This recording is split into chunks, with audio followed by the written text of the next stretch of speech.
txiki, kueto prez! Bai! Kaixo lagun. Kueto eskolako ikasleak gara eta hau da gure podcasta. Goazen hastera!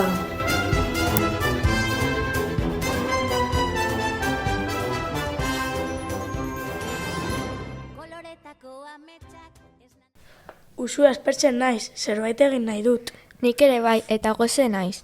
Orduan zerbait sukaldatu aldugu. Bai, baina zer. Xokolatezko krepak egin alditugu. Bai, ideia ona. Zuk dakizu nola egiten diren, nik ez. Nik ere ez, baina jarraitu aldugu 3. mailako batzuek egindako errezeta. Aieren Jonathan, Antonio, Leize, Iraia Balboa, Iraia Espinosa, Fatima eta Lukas. Ideia ona. Kaixo, gaur txokolatezko krepak egiteko behar diren osagaiak aipatuko ditugu eta gero nola egiten diren azalduko dugu. Osagaiak hauek dira. 3 arrautz, irinak ikarakada bat eta erdi, esneak ikarakada bat eta erdi, txokolatea. Orain krepak egiteko pausoak azalduko ditugu. Lehenengo arrautzak kraskatu eta ontzira botako ditugu.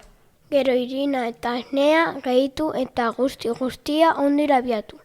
Jarraian nahaztea, sartaginean ondo nahaztu eta gogortzen hasten denean buelta eman. Amaitzeko txokolatea gehitu eta on egin.